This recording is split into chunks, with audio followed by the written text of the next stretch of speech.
नमस्कार, आप देख रहे हैं आज तक। मैं हूं आपके साथ रोहित सरदाना। शाम के 5 बज रहे हैं और वक्त हो चुका है दंगल का। पश्चिम बंगाल में राजनीतिक घमासान जारी है। बीजेपी के अध्यक्ष जेपी नड्डा पर हमले के बाद पश्चिम बंगाल अब बदलापुर जैसा नजर आ, क्योंकि बीजेपी के नेता अब खुलकर बदले की बात कर रहे हैं। लेकिन यह बदला कैसा होगा? राजनीति में हिंसा के लिए बदनाम पश्चिम बंगाल में क्या कानून व्यवस्था के हालात और बिगड़ेंगे, या फिर बीजेपी अब दीदी को सत्ता से बाहर फेंककर अपना बदला पूरा करना चाहती है? आज की बहस इसी पर। बताएंगे आपको कौन कौन से मेहमान हमारे साथ हैं, लेकिन उसके पहले ये रिपोर्ट दिखाते हैं।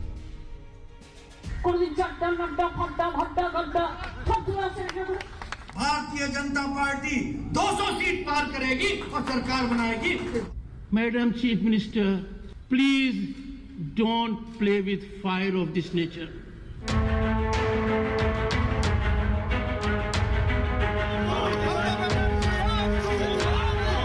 सोलह सिनेमा डायलॉग सुने जो दो एक मारोगे तो हम चार मारेंगे। Actually, there's a proverb in Hindi, जैसी करनी ऐसी भरनी। राजनीति में हिंसा के लिए बदनाम बंगाल की सियासत का मुद्दा अब बदले तक पहुंच चुका है। केंद्र और ममता सरकार आमने सामने है। जेपी नड्डा के काफिले पर हमले के बाद बीजेपी नेता ने ममता सरकार को खुलेआम बदले की चुनौती दे दी है। বদলা শুরু হয়ে যাচ্ছে। যে কালো কালি লাগিয়েছে এটা সামান্য উদাহরণ একটা। 16 সিনেমা ডায়লগ শুনেছেন তো, এক মারোগে তো हम চার মারেंगे। বিজেপি চাইলে তৃণমূল কংগ্রেসের কোনো নেতাদের পশ্চিমবঙ্গের বাইরে বেরোনো বন্ধ করে দিতে পারে। কেউ বেরোতে পারবে না, সব এখানে ইঁদুরের মতো গর্তে লুকিয়ে থাকবে। Actually, there's a proverb in Hindi, जैसी करनी ऐसी भरनी। People and BJP workers are very much angry with this persons. Bengal चुनाव में इस बदले के कई चेहरे। पश्चिम बंगाल के बीजेपी अध्यक्ष दिलीप घोष पहले ही ममता बनर्जी को सुधरने की चेतावनी दे चुके हैं, जिसमें बात हाथ पैर तोड़ने तक पहुंच गई थी। वहीं वो पहले ही बदले की हुंकार भर चुके हैं। उतना ही मारिए जितना आप बाद में हजम कर सकें। लाल डायरी में लिखकर रख रहा हूँ, सूद समेत वापस देंगे। हम बदलाव भी करेंगे और बदला भी लेंगे। ये ममता बनर्जी के 2011 के नारे का एक तरह से जवाब है। तब ममता ने कहा था, बदला नहीं, हम बदलाव चाहते हैं। अब सवाल खड़ा होता है कि आखिर किस तरह के बदले की बात बीजेपी नेता कर रहे हैं। चुनावी दंगल में जीत से बदला, जिसका जिक्र जेपी नड्डा ने 200 से ज्यादा सीट जीतने के दावे के साथ किया है।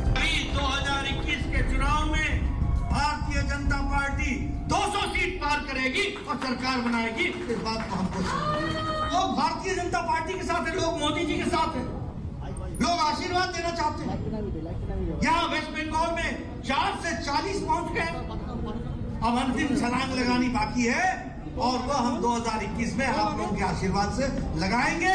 यहाँ ममता जी की सरकार को उखाड़ फेंकेंगे और कमल खिलाएंगे। इस बात को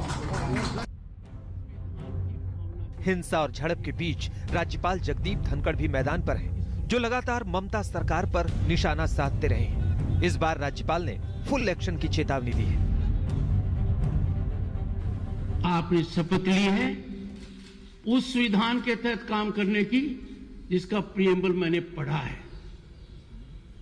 यदि अगर आप इस रास्ते से भटकती हैं तो मेरे दायित्व की शुरुआत होती है। मैं आपसे विनम्र प्रार्थना करता हूं, गुजारिश करता हूं, भारत के महान प्रजातांत्रिक व्यवस्था पर संविधान की भावना के विपरीत कार्य कर इस प्रकार का कदम मत उठाएं। एक ओर बीजेपी के तेवर सख्त हैं, तो दूसरी ओर ममता भी चुप नहीं है। वो लगातार बीजेपी नेताओं पर निशाना साध रही हैं। কোনদিন একটা চিফ মিনিস্টার চলে আসছে, কাজ নেই তো কিছু, লোকের কাজ করে না। কোনদিন হোম মিনিস্টার চলে আসছে, কোনদিন ওই আরেকটা মিনিস্টার চলে আসছে, কোনদিন চারটা নাড্ডা ফাড্ডা ভাড্ডা গাড্ডা সব চলে আসছে একটা করে। আর তারা একা প্রোগ্রাম করবে আর কেউ করবে না। আর যেদিন তারা প্রোগ্রাম করবে, লোক যদি না আসে তাহলে নিজে সাজিয়ে রাখবে, যাতে নটঙ্কি করে ন্যাশনাল নিউজে ভালো করে দেখায় যে দেখো আমায় মেরেছে। আরে তোমার পেছনে 50টা গাড়ি কেন যায়? पश्चिम बंगाल की राजनीति और हिंसा का चोली दामन का साथ रहा है और इस बार हिंसा की आग दुनिया की सबसे बड़ी पार्टी के अध्यक्ष तक पहुंच चुकी है। जिस बदले की शुरुआत 2011 में ममता बनर्जी ने बदलाव का नाम देकर की थी, अब ममता के उसी बदले के स्लोगन को बीजेपी ने अपनी चेतावनी में शामिल कर दिया है।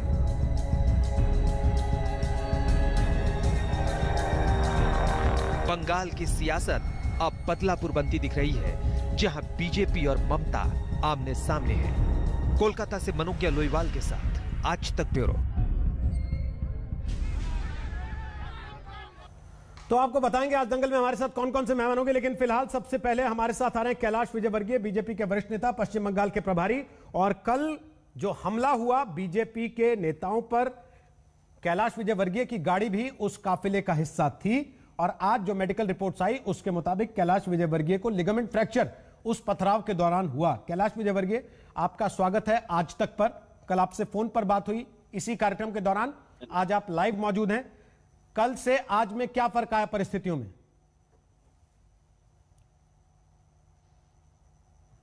देखिए, यदि व्यक्तिगत रूप से आप देखेंगे तो मुझे लगता है कि जिस तरीके के सरकार की ओर से बयान आ रहे हैं, एक गैर जवाबदार सरकार, एक गैर जवाबदार मुख्यमंत्री और गैर जवाबदार पार्टी के नेता बयानबाजी कर रहे हैं, मुझे लगता है कि मैंने पूरे देश में भ्रमण करता हूँ, पर बंगाल की घटना के बाद लेकर टीएमसी पार्टी के नेताओं के बयान बहुत ही शर्मनाक है।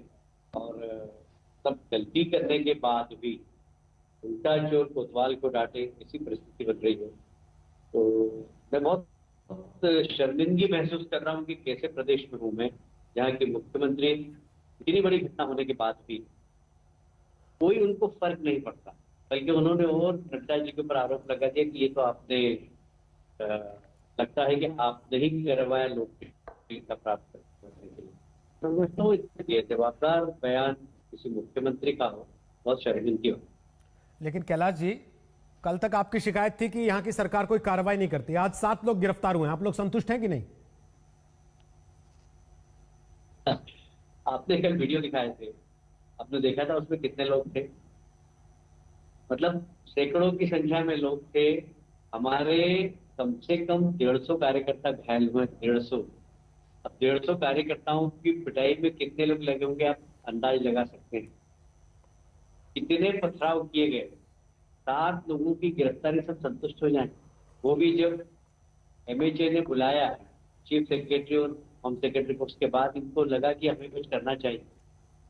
कल से लेके आज तक कुछ भी नहीं किया उसके पहले। 2 बड़े आरोप लगाए उन्होंने। एक, उनका कहना है कि आपने खुद ही करवाया जो कुछ हुआ। 2, वो ये कह रहे हैं कि आप बिना जानकारी के ये सब कर रहे थे, जबकि कल आपने दावा किया था इसी कार्यक्रम के दौरान कि आप रात तक प्रशासन के साथ संपर्क में थे, ईमेल्स किए गए। तो टीएमसी के नेताओं ने कहा कि साहब ईमेल कहां है, दिखाइए, सार्वजनिक तो किए नहीं आपने। हमने ईमेल किया है, मैं आपको भी दिखा सकता हूं। मुझे मालूम था कि प्रश्न आने वाला है, मैं आपको बता देता। आपको चर्चा के दौरान ईमेल अभी बुलवा लेता हूं मैं, जो हमने होम सेक्रेटरी को, जो हमने सेक्रेटरी हमारे प्रदेश अध्यक्ष दिलीप दा के साथ, दिलीप दा के लेटरहेड पर, वो सर मैं आपको दे देता हूँ। अभी हाल ही बुलवाता हूँ, बात करते रहते। मैंने अपने पीए को इशारा कर दिया है, जरा जल्दी से बुला लो, मैं आपको भी दिखाऊंगा, क्योंकि हमने रात को दी। गवर्नर साहब से मेरी टेलीफोन पे बात हुई, गवर्नर साहब ने खुद ने पीएस और होम सेक्रेटरी को बोला। उसके बाद जनरल होम सेक्रेटरी को भी हमने खबर की कि भाई इस प्रकार की हमारे पास सूचना आ रही है, कल लॉ एंड ऑर्डर बिगड़ सकता है। सुबह चीफ सेक्रेटरी से हमारे एक पदाधिकारी ने बात की, तो चीफ सेक्रेटरी ने कहा आप चिंता मत करिए, पूरी व्यवस्था है। उसके बाद सुबह भी पुलिस के संपर्क कट, कैलाश जी संपर्क कट गया चल रहा था जी, पीछे सेंट्रल फोर्स था, उसके बाद फिर नड्डा जी की गाड़ी थी, उसके बाद फिर एक सिक्योरिटी थी, उसके पीछे मेरी गाड़ी थी जी। इतनी सब व्यवस्था थी। उसके बाद हमला हुआ, इतना जबरदस्त हमला हुआ कि 1 सेकंड के लिए तो ऐसा लगा कि क्या हो गया, हम किस देश में, अपने ही देश में है क्या, कि पुलिस खड़ी हुई है और गुंडे यहाँ पर मार रहे हैं हमको, पथराव कर रहे हैं। तो ऐसी परिस्थिति बन गई। आपके एक सहयोगी हैं साइंतनु, जिनका बयान टीवी पर चल भी रहा लगातार। उन्होंने कहा फिल्म का डायलॉग याद है ना, तुम एक मारोगे हम 4 मारेंगे। तो क्या पश्चिम बंगाल में अब यह माना जाए कि अब खून खराबे वाला ही चुनाव होगा? देखिए, मैं तो इस बातों पर विश्वास नहीं करता हूँ और हम हिंसा की राजनीति बिल्कुल पसंद नहीं करते हैं। हमें ताकत है कि हम जवाब दे सकते हैं, हमारे पास बहुत अच्छा संगठन है यहाँ, और डेमोक्रेसी में हिंसा कोई स्थान नहीं है। और हम बिल्कुल भी इस प्रकार की जो बात करते हैं, किसी ने भी की हो, मैं अगर हमारी पार्टी के नेता ने भी की है, कौन से कहूंगा कि मैं उनको समझाऊंगा कि भाई इस प्रकार के बयानबाजी नहीं करना चाहिए। पार्टी की न नियत है, न नीति है, न विचारधारा है। हमारा ये मानना है कि प्रजातंत्र में हिंसा का कोई स्थान नहीं। दिलीप घोष कह रहे हैं लाल किताब में नोट कर लिया है, एक एक का हिसाब लिया जाएगा, उसका क्या मतलब है? कभी कभी उत्तेजना में ऐसी बातें निकल जाती होगी, पर मैं नहीं मानता कि हमने कभी भी बदले की भावना से कोई काम किया हो। किसी हमारे नेता ने कभी उत्तेजना में, क्योंकि परिस्थितियां कभी कभी ऐसी हो जाती है। अब आपका कार्यकर्ता जो रात तक आपके साथ था, सुबह उसका मर्डर हो गया, उसके पास जा रहे हैं, वहाँ कार्यकर्ता उत्तेजित है, तो वहाँ बोलना पड़ता है कि ठीक है हम एक एक का बदला लेंगे, तुम चिंता मत करो। कभी कभी परिस्थितियां बन जाती है ऐसी, पर इसका मतलब हमारी भावना ऐसी नहीं है कि हम बदला लेंगे। तो आप हम बदला हिंसा की राजनीति में विश्वास नहीं। तो ना जमीन पे बदला लेंगे ना राज्यपाल के जरिए बदला लेंगे? नहीं, बदला लेने का काम ही नहीं, हम बदले की भावना से काम ही नहीं करते। देखिए, डेमोक्रेसी में जनता सबक देती है और हमें विश्वास है कि हम जनता का दिल जीतेंगे और जनता जो लोग गलत कर रहे हैं उनको सबक देगी। बहुत बहुत धन्यवाद कैलाश विजयवर्गीय आज तक पर आने के लिए। ईमेल आप दिखा रहे हैं, दिखा दीजिए। रोहित जी, ये पत्र आ गया जी। ये पत्र दिलीप दा के हस्ताक्षर से है जी। और इसमें मैं आप चाहें तो पढ़ के सुना देता हूँ। मैं जोर से पढ़ के सुन ले सब लोग। Subject: visit of Shri J.P. Nadda, National President of Bharatiya Janata Party, to your district on 10 December. This was addressed to the Superintendent of Police, South 24 Pargana. This is to inform you that the National President of our party, Shri J.P. Nadda, will visit Diamond Harbour for party meeting on 10th of December. He will depart from the Hotel Westin at New Town at around 10 a.m. and will reach the radio station ground at Diamond Harbour. At the same venue, he will be having multiple party programs. Shri Dilip Ghosh and other party and central leaders will accompany him. We request you to extend and provide adequate security cover in your district during the entire duration of his program, including trouble-free passage on the road and also at the meeting venue. This is especially important in view of today's serious security lapses occurred in Kolkata during his program. ये पत्र, इसकी copy आप देख लीजिए। हमने CC copy की है, इसको हमने की है home secretary government of West Bengal.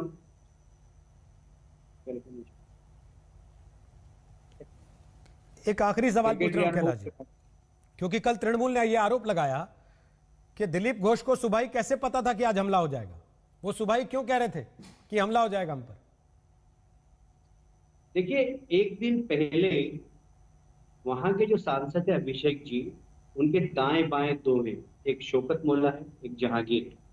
उन्होंने बस लगाकर कार्यकर्ताओं को बुलाने के लिए प्रक्रिया प्रारंभ की। 10-10 हजार लोगों का 2 स्थानों पर भोजन बना। ये जानकारी जब हमको मिली तो हमने पुलिस को अवगत कराया कि वहां पर इस प्रकार गैदरिंग हो रही है, क्या ऑफिशियल कार्यक्रम है क्या? अगर हो तो संपर्क हट गया कैलाश विजयवर्गीय से। बीजेपी के बंगाल के प्रभारी हैं कैलाश विजयवर्गीय, वो दिखा रहे हैं वो डॉक्यूमेंट्स और बता रहे हैं कि बाकायदे प्रशासन को जानकारी दी गई थी। जो आरोप उन पर लगाए जा रहे हैं कि उन्होंने बिना बताए ये कार्यक्रम निकाला, वो गलत था। और साथ ही वो ये भी बता रहे हैं कि आशंका इसलिए थी हमले की क्योंकि पहले से इस तरीके की गतिविधियां वहां दिखाई पड़ रही थी। और कल जो हुआ वो कह रहे हैं 7 लोगों की गिरफ्तारी केवल दिखावा है। जितनी बड़ी तादाद में हमला हुआ वो केवल 7 लोगों की करतूत नहीं हो सकती। बहुत बहुत शुक्रिया कैलाश विजयवर्गीय आज तक पर आने के लिए। कैलाश विजयवर्गीय सब जानकारी दे रहे थे। गौरव भाटिया हमारे साथ आ गए बीजेपी से, राष्ट्रीय प्रवक्ता हैं, सुप्रीम कोर्ट में वकालत करते हैं। हमारे साथ तृणमूल के समर्थक हैं सोमनाथ सिंह राय। कई दिन के बाद आज तक पर दंगल में स्वागत है सोमनाथ सिंह राय आपका। और विवेक श्रीवास्तव, वो लेफ्ट का पक्ष रखेंगे, हमारे साथ हैं। स्वागत है आपका विवेक श्रीवास्तव दंगल में। और संगीत रागी भी हमारे साथ होंगे, वो दिल्ली यूनिवर्सिटी में पढ़ाते हैं, राष्ट्रीय स्वयंसेवक संघ से जुड़े राजनीतिक विश्लेषक हैं। सबसे पहले सोमनाथ सिंह राय, कुछ सवाल जो कल टीएमसी के नेताओं ने उठाए थे उनके जवाब अभी कैलाश विजयवर्गीय ने दिए, संतुष्ट हैं आप उससे? आपको लगता है कि हाँ इनकी बात में दम है? नहीं, एक्चुअली स्क्रिप्ट जैसे लिखा है ऐसा ही तो हुआ। आपने खुद ही आपको भी मालूम है, उन्होंने जैसे जैसे ईमेल का बात किया, मैं नहीं जानता हूँ वो सच है कि झूठ, क्यों ये लोग झूठ ज्यादा दिखाते हैं। कोई भी तस्वीर दिखाता है, कोई भी दिखाता है, उसका साथ रियलिटी का फर्क होता है। ये तो थोड़ी है सोमनाथ उसका जी बात, नाइंसाफी है ना, आपकी सरकार है तो इतना कर दीजिएगा कि ईमेल भी झूठ दिखा रहा है। नहीं, अब हमारा गवर्नमेंट तो कल आपकी जगह जो सज्जन थे उन्होंने ये सवाल उठाया, ईमेल कहाँ है? मैंने आज वो सवाल पूछा क्योंकि तब कैलाश जी थे नहीं, आज आ गए तो मैंने पूछ लिया। अब वो ईमेल भी दिखा रहे हैं तो आप कह रहे हैं कि पता नहीं सच है कि झूठ है। अभी मैं तो इसको इनकार नहीं कर रहा हूँ, लेकिन ये भी नहीं मान रहा हूँ। ये गवर्नमेंट आपको मेरा हिसाब से अगर ये क्वेश्चन आप गवर्नमेंट से पूछता, जो उसका ईमेल जो बोल रहे हो सच है कि नहीं, वो अच्छे आंसर दे पाता था। लेकिन मैं उसका बात मान ले रहा हूँ रोहित जी। लेकिन मानने का बाद मैं वही कहना चाहता हूँ, जो स्क्रिप्ट उन्होंने लिखा था ऐसा हुआ। कलकत्ता से डायमंड हार्बर 51 किलोमीटर है, 51 किलोमीटर 200 मीटर का अंदर हुआ। ये 51 किलोमीटर में सिर्फ 200 मीटर में ही ये घटना घटा। कहां पर घटा? अच्छा, मैं कैलाश विजयवर्गीय की नहीं, गौरव भटिया को मैं एक क्वेश्चन करना चाहता हूँ। जेपी नड्डा साहब को जेड प्लस कैटेगरी का सिक्योरिटी मिलता है जो प्राइम मिनिस्टर को मिलता है। आप बताइए तो एक कॉन्वॉय का सामने 50 बाइक, पीछे 50 बाइक, ऐसा होता है क्या? प्राइम मिनिस्टर का कॉन्वॉय में कभी देखा है पार्टी फ्लैग लेकर 50 बाइक सामने जा रहा है, 50 बाइक पीछे जा रहा है? ये जेड प्लस कैटेगरी में ऐसा नहीं होते है। सुरक्षा उन्होंने लेके तोड़ा है। दूसरा बात आप रोहित जी, आपका यहाँ पर जो रिपोर्टर है उसको पूछिए। हमारा जो पार्टी है और रास्ता का साइड में काला पताका जो हमारा डेमोक्रेसी में चलते हैं आंदोलन का टाइम, वो दिखा रहा था, वहां पर मीटिंग कर रहा था। राकेश सिंह नाम करके कांग्रेस कुछ दिन पहले कांग्रेस का गुंडा था, अभी बीजेपी में ज्वाइन किया। उसका अगेंस्ट लगभग 60 केस है, 60 केस वो लीड दे रहा था। इसका जेपी नड्डा का जो कॉन्वॉय जा रहा है उसका, वो मिছিল का सामने जाके, जहां पर भी तृणमूल कांग्रेस वाले ने वहां पर ब्लैक फ्लैग दिखा रहा था, वहां पर जाके वो गाली देना चालू किया। इसका बाद ही नहीं तो आप सुनिए, वो जो माइक पे जो डिक्लेयर हो रहा था, तृणमूल कांग्रेस का लीडर वहां पर चिल्ला रहा था जी। नहीं, ये तो मैं बता रहा हूँ, ये लोग पैसा देकर वो मिছিল का अंदर जो तृणमूल कांग्रेस कर रहा था उसका पत्थर वाले भी इन्होंने बुलाए थे, फिर चिल्ला भी यही रहे थे उनके ऊपर, फिर इनके चिल्लाने से इन्हीं के पत्थर वालों ने इन्हीं पर पत्थर फेंक दिया। आप ये कह रहे हैं 51 किलोमीटर में 200 मीटर का अंदर ये घटना घटा। 51 किलोमीटर। सोमनाथ जी, मैं एक सवाल पूछ रहा हूँ सोमनाथ जी देखिए, मेरी बात तो सुनिए सर। दादा, ना तो मैं शर्लक होम्स हूँ ना ब्योमकेश बख्शी हूँ, मैं आपसे एक चीज पूछ रहा हूँ, क्योंकि आप जिस तरीके से बातें बता रहे हैं, आपको क्या लगता है 50 किलोमीटर का पूरा सफर था तो पूरे 50 किलोमीटर हमलावर खड़े रहते हैं पत्थर मारने के लिए, तब आप मानते हैं कि हाँ भाई किसी ने तैयारी करके किया है?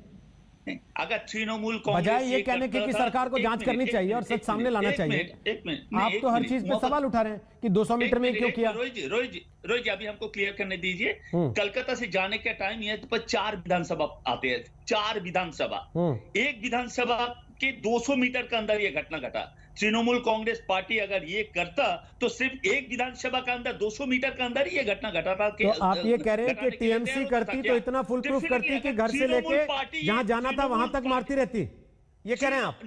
नहीं, प्रोटेस्ट मैं प्रोटेस्ट का बात कर रहा हूं। अगर ये घटना तृणमूल सर, ये प्रोटेस्ट नहीं था ना, यहाँ तो मारने की तैयारी थी, पत्थर मारे गए। राइट, ये मानने का तैयारी नहीं है। आपने मेल देखा है ना, मेल में जैसे जैसे लिखा है, स्क्रिप्ट ये लोगों ने पहले से लिख के रखा था, दिलीप घोष, जेपी नड्डा साहब और ये बीजेपी वाले ने स्क्रिप्ट जैसा था ऐसे ही यहाँ पर हुआ ना, इसका बाहर कुछ नहीं हुआ। ठीक है, गौरव भाटिया वो कह रहे हैं आपने खुद किया है सब कुछ, इनके लोगों को मारना होता तो 50 किलोमीटर का पूरा रास्ता ही मारते मारते ले जाते आपको। राइट, 200 मीटर पे नहीं रोकते केवल। रोहित जी देखिए, अभी कैलाश विजयवर्गीय जी बता रहे थे और वो पश्चिम बंगाल में बड़े पुरजोर तरीके से मेहनत कर रहे हैं। अभी तक हमें ये लग रहा था कि हमारी सरकार बनेगी। अब तो जब हमारे राष्ट्रीय अध्यक्ष वहां गए तो ममता जी की, और मैं जी ही कहूंगा, मैं वो ममता पमता कमता टमता नहीं बोलूंगा क्योंकि ये शोभा नहीं देता है। तो उनको अब ये आभास हो गया है कि पश्चिम बंगाल की जनता उनको उखाड़ फेंकेगी और पश्चिम बंगाल की जनता ही उन्हें रसगुल्ले देगी कंकड़ वाले। याद है ना रोहित जी, प्रधानमंत्री को रसगुल्ले भेज रही थी कंकड़ वाले, क्या हुआ? और एक जो दुख की बात है कि सभी संवैधानिक मर्यादाओं को तार तार किया हुआ है ममता बनर्जी ने। क्यों किया हुआ है? पहले देखिए, सर्वोच्च न्यायालय ने जब कहा एनआरसी लागू करो, तो ये ममता बनर्जी थी, इन्होंने कहा जनमत संग्रह यूएन में होगा, यूएन की निगरानी में। दूसरी बात इन्होंने कहा सिविल वॉर, गृह युद्ध हो जाएगा भारत में। उसके बाद सीए आया, कहती है हम लागू नहीं करेंगे। और अब जो कल हुआ, ये तो कितना चिंताजनक है कि एक राष्ट्रीय अध्यक्ष जाता है पार्टी का, और law and order state subject है। ममता बनर्जी को यह भी नहीं पता है कि कानून व्यवस्था कैसे बनाए रखनी है, क्योंकि कानून व्यवस्था ठप हो गई है। तो मैं इतना ही कहूंगा, अभी आप एक फिल्मी डायलॉग बता रहे थे, तुम एक मारोगे तो हम 4 मारेंगे। तो ममता जी, एक कालिया मूवी थी अमिताभ बच्चन जी की, उन्होंने कहा था हम जहां खड़े हो जाते हैं वहीं से लाइन शुरू हो जाती है। तो हम भी कह रहे हैं जहां भाजपा खड़ी हो जाती है, सरकार वहां हमारी ही बन जाती है। बीच में मत बोलिए भाटिया जी, लेकिन आपके प्रदेश अध्यक्ष तो कह रहे हैं कि लाल किताब में लिख लिया, एक एक का बदला लेंगे।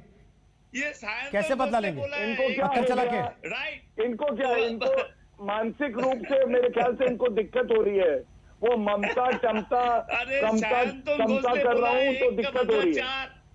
इनको चुप करा लीजिए, रोहित जी ऐसे चर्चा मत कराइए। सोमनाथ जी, इनको देखिए, एक सेकंड में रुकिए, संभाल लूंगा, फिर आप हट जाइए। अरे रुकिए तो सही, अच्छा रुक तो जाइए एक सेकंड। सोमनाथ जी, आपसे मैं काफी देर बात करता रहा। सोमनाथ जी, मैंने काफी देर आपसे बात की, उन्होंने सुना बीच में, नहीं ना वो हंसे ना टोका टाकी, ना वो जंपिंग की, सुना ही नहीं दिया। ठीक सर, कोई बात नहीं, मैं वापस आपके पास आऊंगा, तब आप बता दीजिएगा कि उन्होंने गलत समझा था। आपके पहले मैं विवेक जी के पास भी जाऊंगा, इसलिए थोड़ा सा आपको पेशेंस रखना पड़ेगा। प्लीज गौरव भाटिया पूरा कीजिए बात को। मेरा सवाल यह, दिलीप घोष क्यों कह रहे हैं कि लाल किताब में लिख लिया एक एक का बदला लेंगे? शांतनु बोस क्यों कह रहे हैं कि एक के बदले 4 मारेंगे? मैं बताता हूँ। देखिए, आपने एक सवाल और किया था, आपने कहा था दिलीप घोष जी को कैसे पता था कि ये हमला होगा। अभी कुछ हफ्ते पहले की बात है, आप देख लीजिएगा, दिलीप घोष जी के जो कार थी उस पर भी हमला हुआ था, और ये टीएमसी के गुंडों ने ही कराया था। और दूसरा सबसे बड़ा बदला लोकतंत्र में पता है क्या होता है? जिस कुर्सी पे फेविकोल लगा के ममता जी बैठी है, सोच रही है जा नहीं सकती है, आप देखिएगा 2021 में ना इनकी कुर्सी बचेगी, ना हत्था बचेगा, और ना ये खुद बचेंगी। पश्चिम बंगाल की जनता, इनको जो बंगाली संस्कृति है, जो जानी जाती है, अब अरे फिर आप बोलने लगे, क्या हो गया? इंजेक्शन लगाओ क्या? इंजेक्शन लगाओ या रसगुल्ला भेजूं कंकड़ वाला? तो जी ये कैसे लोगों को आप बुलाते हैं? ये प्रवक्ता है क्या टीएमसी के? ये टीएमसी के नहीं, ये कौन आए हैं बताइए? इनका पहले परिचय दीजिए, कौन है गोलू मोलू? ये गोलू मोलू कौन है? इनका परिचय दीजिए। ये प्रवक्ता है या ममता बनर्जी के राइट हैंड है, लेफ्ट हैंड है, आंखों का बाल है, कौन है ये? इनका इंट्रोडक्शन दीजिए। हम इतनी गंभीर चर्चा कर रहे हैं, बदतमीजी करे जा रहे हैं। ऐसा लग रहा है कि इनको ममता बनर्जी ने मार के भेजा हो। ये स्क्रिप्ट लिखी है, बोल देना। ये आज तक में बैठने के लायक है क्या? इनको इतना संयम नहीं है कि ऐसे करके बोले। क्या तरीका है ये सब बहुत देर पहले हो गया। अच्छा नहीं, बहुत देर नहीं। चलिए सोमनाथ जी, सोमनाथ जी रुकिए प्लीज। एक सेकंड, गौरव जी एक सेकंड, गौरव जी एक सेकंड रुकिए ना, मैं विवेक जी और संगीत जी के पास जा रहा हूँ। एक सेकंड, अगर ये सोमनाथ जी, सोमनाथ जी, सोमनाथ दादा, मुझे लगता है सोमनाथ दादा, सोमनाथ दादा, सोमनाथ दादा, सोमनाथ दादा, सोमनाथ जी, इसका मतलब क्या है? सोमनाथ जी खुद नहीं बचेंगे, सोमनाथ जी, इसका मतलब सोमनाथ जी, सोमनाथ जी एक सेकंड ना रुक जाइए। सोमनाथ जी, सोमनाथ जी, सोमनाथ जी, ऐसी लीडर वैसे। अच्छा प्लीज गौरव जी, या तो फिर आप मुझे बुला दीजिए कि भाई मैं चुप कराऊं, या फिर आप खुद लड़ लीजिए। आपने जब मुझसे कहा कि मैं चुप कराऊं तो मुझे बात करने दीजिए गौरव जी प्लीज। सोमनाथ दादा, हाँ सर ठीक। सोमनाथ दादा, पानी है आपके आसपास तो पानी पीजिए, मैं 2 लोगों से और बात करूंगा, उसके बाद आपके पास आऊंगा। मेरा रिक्वेस्ट है प्लीज बीच में नहीं, मुझे अच्छा नहीं लगता ऐसे आवाज बंद करनी पड़े किसी की, लेकिन अगर आप केवल न्यूसेंस क्रिएट करने की कोशिश करेंगे तो फिर अच्छा नहीं रहेगा। प्लीज, ये अच्छी बात नहीं है ना सर। आपने अपनी बात रखी, सबने सुनी, सबने आपकी बात सुनी कि नहीं सुनी? नहीं सोमनाथ जी, आप जब बोल रहे थे कोई व्यक्ति बीच में बोला हो तो मुझे बता दीजिए, किसी ने आपको रोका हो कि नहीं आप बोल रहे हो तो मैं लगातार बोलता रहूंगा ताकि आपकी बात ना सुनाई दे? तो ये गलत है सोमनाथ जी। 2 लोगों से मैं अभी तक कमेंट ले नहीं पाया हूं क्योंकि आप गौरव जी को लगातार इंटरप्ट कर रहे हैं और वो बात लंबी खींचती चली जा रही है जो 2 मिनट में खत्म हो जानी चाहिए थी। गौरव भाटिया फटाफट 30 सेकंड केवल और प्लीज पूरा कीजिए। जब आप बार बार कहते हैं बदला लेंगे उसका मतलब क्या है?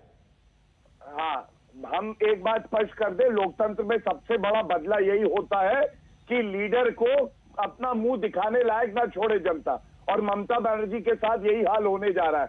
और खूनी होली ये जो खेल रही है, 130 भारतीय जनता पार्टी के वर्करों को मारा है टीएमसी के गुंडों ने। एक तस्वीर मेरे हाथ में, दुलाल कुमार 28 साल का भारतीय जनता पार्टी का कार्यकर्ता था, उसका शव इलेक्ट्रिक पोल से लटका मिला। 24 घंटे में इन्होंने कहा ये सुसाइड का मामला है, और उसके बाद सर्वोच्च न्यायालय में पिटीशन लगाई हमने, और उसके बाद अब इनसे जवाब मांगा गया है। और ये देखिए कैसे शव लटका हुआ है। एक टी शर्ट पे लिख दिया था कि अगर ममता बनर्जी का, अगर मेरी जानकारी दुरुस्त है, आप सुप्रीम कोर्ट में ये केस लेके गए हैं, बेहतर इस तरह की तस्वीरें जो केस प्रॉपर्टी है प्लीज आप अदालत के सामने रखें। टेलीविजन पर इस तरह की तस्वीरें ब्लर करके ही दिखाई जा सकती है। प्लीज गौरव जी, गौरव जी, कुछ गाइडलाइंस हैं टेलीविजन की, आप वकील हैं, आप जान सकते हैं कि उसमें से कैसे बाहर निकलना है, लेकिन हम उन गाइडलाइंस का पालन करते हैं। विवेक श्रीवास्तव हमारे साथ हैं, उनके पास चलेंगे ब्रेक के बाद। और संगीत रागी हमारे साथ आ गए, वो दिल्ली यूनिवर्सिटी में पढ़ाते हैं, संघ से जुड़े, उनके पास भी चलेंगे एक छोटे से ब्रेक के बाद। और ये कहते हुए कि जनता आप लोगों को सुनने के लिए बैठती है, इसलिए नहीं कि एक बोले तो दूसरा लगातार टीका टिप्पणी करता रहे। एक छोटे से ब्रेक के बाद आ रहे हैं, दंगल जारी, आप देखते रहिए।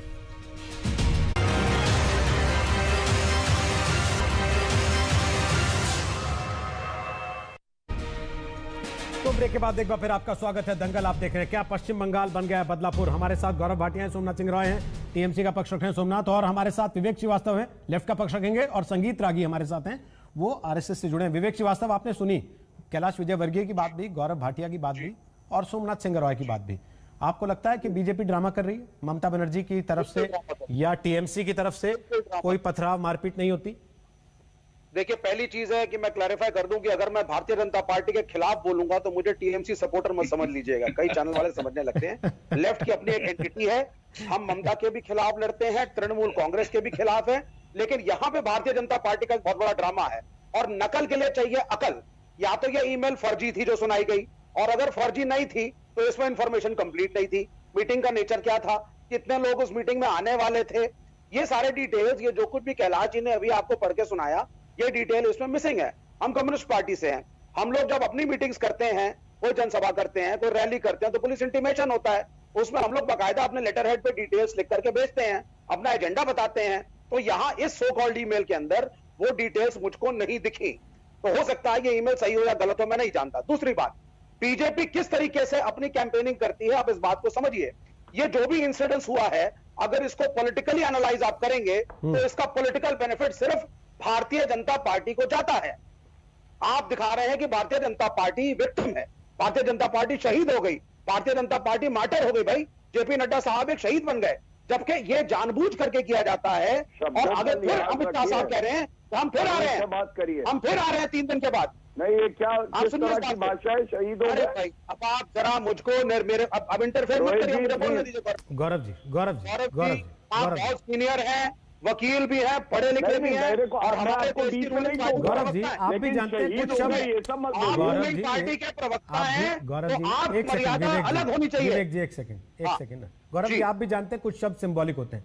आपने भी कहा कि नेता का मुंह काला करना, अब कोई इस बात को पूछ ले कि महिला नेता का मुंह काला करना आप कैसे संदर्भ में इस्तेमाल कर रहे हैं? हमने तो ये नहीं कहा। आपने ब्रेक के पहले कहा गौरव जी, प्लीज, आप भी जान रहे हैं इस बात को, कुछ चीजें सिंबॉलिक होती हैं, इसलिए आप एक दूसरे पर शाब्दिक बजाय इस पे पढ़ने के बड़ी तस्वीर को देखते हुए उत्तर दे दूंगा। ठीक है, आप इनको जवाब दीजिएगा। बिल्कुल विवेक जी, आप जो सवाल उठा रहे हैं, तो मैं ये समझूं कि आने वाले दिनों में या इससे पिछले दिनों में जब आप या आपके साथी लोग टीवी पर आए ये कहने के लिए कि हमारे लोगों को मारा जा रहा है, हमें जान बचाने के लिए छुपना पड़ रहा है, हमारी दुर्गति कर दी है, हमें नामांकन तक दाखिल नहीं करने दे रही है ममता बनर्जी, वो सब भी ड्रामा था ताकि लाभ मिल जाए आपको? आप बिल्कुल ठीक कह रहे हैं, मैं आपकी बात से सहमत हूं, मैं तृणमूल का समर्थक नहीं हूं, लेकिन भारतीय जनता पार्टी की राजनीति को भी आपको समझना होगा। मतलब वो आपको मारते हैं तो असली मारते हैं, इनको मारते हैं तो नकली मारते हैं? नहीं, ऐसा नहीं है। देखिए, फाइट्स, पॉलिटिकल किलिंग्स, लड़ाई झगड़ा मार कुटाई डेमोक्रेसी में होती रही है, बंगाल में भी होती रही है, लेकिन उसमें कभी भी कम्युनल एंगल नहीं था। बंगाल में कभी भी सांप्रदायिक राजनीति नहीं हुई, 35 साल का लेफ्ट का शासन था, दंगे नहीं हुए, हिंदू मुसलमान। इसलिए मारना जायज मानते हैं कि बीजेपी का या लेफ्ट का आदमी है तो ठीक है, लेकिन धर्म के आधार पर सवाल उठ के मार रहे हैं इसलिए गलत है, ये कह रहे हैं आप? नहीं, आज भारतीय जनता पार्टी मां दुर्गा को लेकर के, दुर्गा पूजा को लेकर के, राम के नाम को लेकर के एक ये बंगाल का सांप्रदायिक में एक सांप्रदायिकता को लाने की कोशिश कर रही है और ये गलत है, इसको रेजिस्ट करना चाहिए। नहीं तो क्या इसके लिए मारने लगे? इसके लिए पत्थर मार देंगे? नहीं मारना भाई, मैं तो कह रहा हूं ये तो स्टेट मैनेज्ड है। मैं तो तृणमूल तो एक समय ममता बनर्जी जब ये कहती थी कि लेफ्ट वाले हमें मारते हैं, ये बहुत पुरानी बात नहीं है विवेक जी, आप युवा रहे होंगे तब भी, देखते होंगे टीवी पर, पता नहीं राजनीति में थे या नहीं। लेकिन मेरा एक सवाल है विवेक जी, मैं एक चीज और पूछ रहा हूं, आप क्योंकि लेफ्ट का इतिहास जानते हैं, तो जब ममता बनर्जी ये आरोप लगाती थी कि लेफ्ट वाले मार रहे हैं, बाल पकड़ के खींच रहे हैं, ये सब हरकतें हो रही है पश्चिम बंगाल में, तो क्या वो भी ड्रामा करती थी? और उनके ड्रामे में आप लोग हार गए, सत्ता से बाहर हो गए। आप उनसे पूछिए, हम लेफ्ट वाले धर्म को राजनीति में नहीं आना चाहिए, मार्क्सवाद का सिद्धांत है। सर, दो अलग अलग बातें हैं विवेक जी, दो अलग अलग विषय। आज का विषय यह है, क्या पत्थर मार की राजनीति स्वीकार्य है? क्या पश्चिम बंगाल में बिना पत्थर मारे, बिना खून खराबे के चुनाव नहीं हो सकता? और क्या राजनीतिक तौर पर टीएमसी ऐसा कर रही है? आप कह रहे हैं हमें तो मारती है लेकिन इनको नहीं मारती, ये कैसे भला? या तो मार रहे हैं या नहीं मार रहे हैं? नहीं, आप सुनिए, इसका बड़ा पिक्चर जो आरएसएस का है उसको समझिए कि आरएसएस और भारतीय जनता पार्टी सत्ता में कैसे आती है।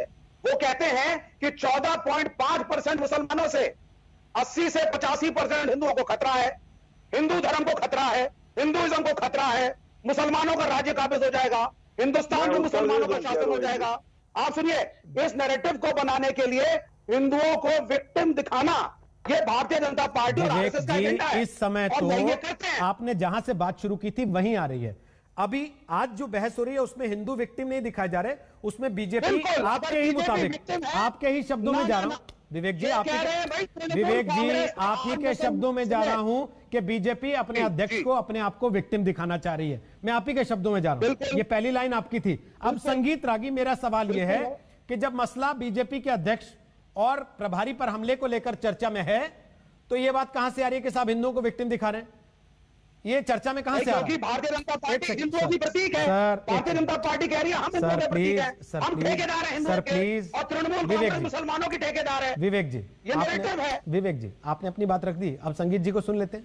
नहीं, आप ये बताइए ना, आप संगीत जी को सुन लेना, ठेकेदार है कि नहीं? अरे अब संगीत जी को सुन लेते हैं ना, प्लीज सुन लीजिएगा और इनसे तो सुन पूछिएगा लीजिए ना कि भारत सेकुलर अरे देश है, भाई क्या इनको प्लीज, हिंदू राष्ट्र चाहिए?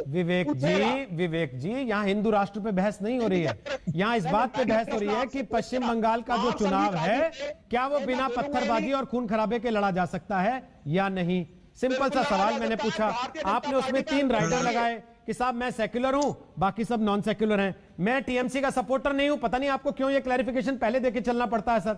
कोई बात नहीं, मैंने तो पूछा भी नहीं था आपसे सर, मैंने तो पूछा ही नहीं था, और मैं तो आपसे पहली बार मिल रहा हूं, मैं पहली बार मिल रहा हूं, आपको जानता नहीं हूं, फिर भी आप मुझे बता रहे हैं कि साहब मैं टीएमसी का नहीं हूं, जबकि आपके नाम के नीचे लिखा है वामपंथी नेता, फिर भी आपको सफाई देनी पड़ रही है। तो सर ये दाढ़ी में चोर क्यों है, तिनका क्यों है दाढ़ी में? प्लीज आप संगीत रागी को सुनते हैं, प्लीज संगीत रागी अपनी बात बोलिए। क्या बीजेपी के अध्यक्ष पर हमला प्रायोजित था सरकार द्वारा? और जब राज्यपाल को यह कहना पड़ता है कि जहां आप अपने कर्तव्य से विमुख होते हैं वहां मेरी एंट्री होती है, क्या राज्यपाल धमका रहे हैं पश्चिम बंगाल की सरकार को? बोलिए फिर गौरव भाटी और सोमनाथ जी के पास बोलिए। देखिए, 2 बातें। देखिए रोहित जी, यदि भारतीय जनता पार्टी के अध्यक्ष पर हमला हो सकता है तो आप सोच सकते हैं कि आम भारतीय जनता पार्टी के कार्यकर्ताओं की ये क्या हालत होगी। ये लोकतंत्र के लिए बहुत ही गलत संदेश है। दूसरी बात, पश्चिम बंगाल के राजनीतिक संस्कृति में देखिए, झगड़े तो पॉलिटिकल पार्टीज में हर राज्यों में होते हैं, लेकिन राजनीतिक हत्या की संस्कृति जो है वो वामपंथ की राजनीतिक संस्कृति देन है। वामपंथ ने इस प्रकार के राजनीतिक हत्या की संस्कृति का बीजारोपण किया था। और मैं बार बार आपके दर्शकों के लिए एक बात बताना चाहता हूं कि ये जो डर की संस्कृति है हत्या के सहारे, सेन ब्रदर्स को मार करके उनकी मां को खून पिलाने का संस्कृति जो है डर पैदा करने के लिए वामपंथियों ने किया। प्लीज जरा सा स्टेटमेंट, चलिए सर, अब नौटंकी प्लीज जरा सा आप करें तो रासलीला, दूसरा करे तो कैरेक्टर ढीला। आप भी तो इतनी देर से यही कर रहे थे, अपना प्रोपेगेंडा रख रहे थे, अब वो अपनी बात रख रहे हैं, आपको उससे कष्ट हो जा रहा है। आप टीएमसी के प्रवक्ता नहीं है, पहले लिख के चलना चाहते हैं, लेकिन कष्ट आपको उतना ही हो जा रहा है कि उनकी 30 सेकंड हुई नहीं अभी और आप तिलमिला गए। विवेक जी अभी 30 सेकंड नहीं बोले, आप तो अभिव्यक्ति की आजादी के पक्षधर है ना, तो कम से कम उनको इतनी आजादी तो दीजिए कि वो अपनी बात तो रख लें।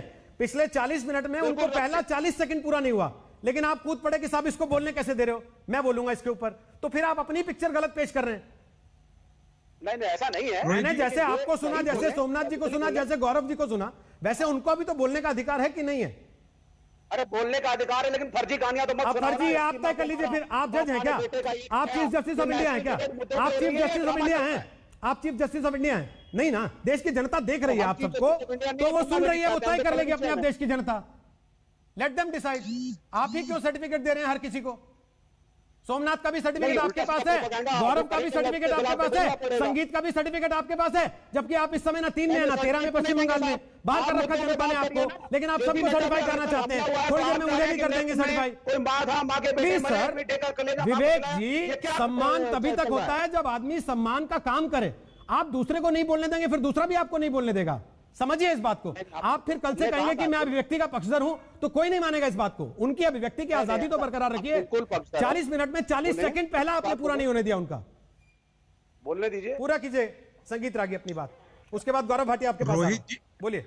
रोहित जी, मैंने जो कुछ भी कहा सच्चाई के आधार पर कहा, जो पब्लिक डोमेन में लिखा हुआ है उसको मैंने कहा है। दूसरी बात, 37 साल के वामपंथ के राज में हत्याओं का एक सिलसिला है। 1 लाख से ज्यादा लोग इस प्रकार की हत्या में मारे गए हैं। ये पश्चिम बंगाल के डॉक्यूमेंटेड रिकॉर्ड है, मैं अलग से इसका भी जिक्र नहीं कर रहा।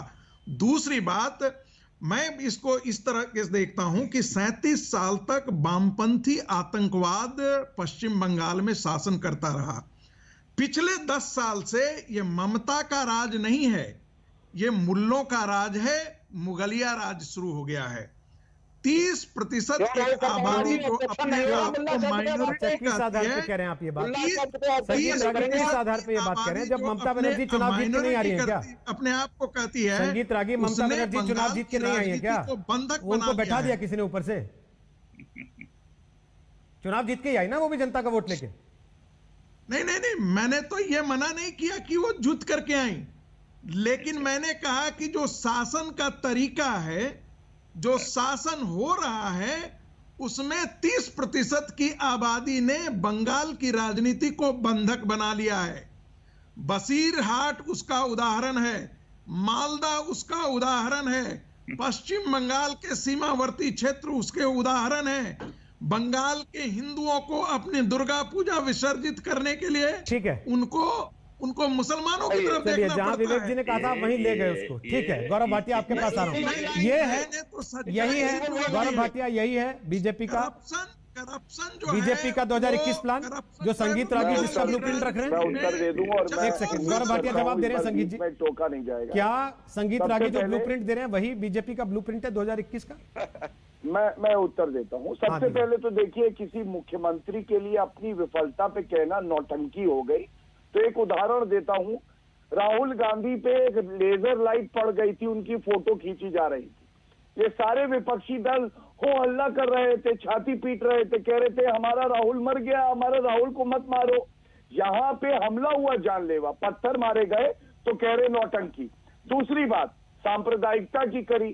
सांप्रदायिकता ये होती है, सुनिए, जब जय श्री राम का नारा लगे और हिंदू को बोला जाए तेरी चमड़ी उधेड़ लूंगी, और कोई नहीं कहता, ममता बनर्जी। और मुसलमानों के लिए कहती हैं ये दूध देने वाली गाय है, इनकी दुलत्ती भी मैं खा लूंगी। तीसरी बात, कोई और नहीं कहता, सुप्रीम कोर्ट ने कहा था पंचायत चुनाव में कि लोकतंत्र जमीन पे खत्म हो गया पश्चिम बंगाल में। ये मेरे हाथ में है। क्यों? क्योंकि करीब 30% सीट अनअपोज इलेक्ट हो गई थी। चौथा, संविधान पढ़िए ममता जी, आपने तो शपथ ली थी, क्या बुक नहीं खोली इतने सालों में? अनुच्छेद 19 कहता है हर नागरिक भारत का स्वतंत्र है कहीं भी जाए। रोहिंग्या से इतना प्यार जो नागरिक भी नहीं है, और हमारी पार्टी के कार्यकर्ताओं से इतनी नफरत, ये अच्छी बात नहीं है ममता जी। छोटा सा आखिरी कमेंट सोमनाथ जी। नहीं, मैं सिर्फ कोई दल बदलू पार्टी लीडर को पता नहीं है, लगभग 2500 टीवी डिबेट में अरे पार्टिसिपेट कौन करने हो के तुम बाद भाई? देश का एक चंपूलाल नंबर अगर तर्क नहीं होता, आप देखिए व्यक्तिगत टिप्पणी करी ना, तो चंपूलाल तुम्हें बता रहा हूँ, ऐसा चंपक बनाएंगे पता नहीं चलेगा, रसगुल्ले खिलाएंगे कंचन वाले। मेरा निवेदन है केवल प्लीज चलिए, ये जो 12 दांत दिख रहे ऐसी हैं ना, भाषा, ये 12 दांत भी नहीं रहेंगे प्लीज चंपूलाल। चलिए, बहुत बहुत धन्यवाद, शुक्रिया। ब्रेक लेते हुए ये बता रहा हूँ केवल कि एक दूसरे का सम्मान करें, कम से कम इतना ख्याल रखें, राजनीतिक बहस में मर्यादा को पार नहीं करना चाहिए, ये हम बार बार कहते हैं। और खासतौर पर इस बात का ध्यान रखिए, टीवी पर आप लोग आ रहे हैं, देश की जनता आप लोगों को देख रही है, अगर आप किसी पार्टी के ऑफिशियल पोस्ट बियरर नहीं भी हैं, तो भी अगर आप उस पार्टी के समर्थक के नाते उसकी विचारधारा को समर्थन देते हुए बैठ रहे हैं, तो कम से कम इस बात का ख्याल रखते हुए बोलिए कि आपकी बातें उस पार्टी की छवि को नुकसान पहुंचा सकते हैं। एक छोटा सा ब्रेक ले लें, लेकिन ब्रेक के बाद जो सवाल हमने आज आपसे पूछा वो ये था कि क्या वाकई पश्चिम बंगाल में हालात राष्ट्रपति शासन जैसे हो गए? आपने जवाब क्या दिया? ब्रेक के बाद बताएंगे। आखिरी पड़ाव पर दंगल होगा, देखते रहिए आज तक।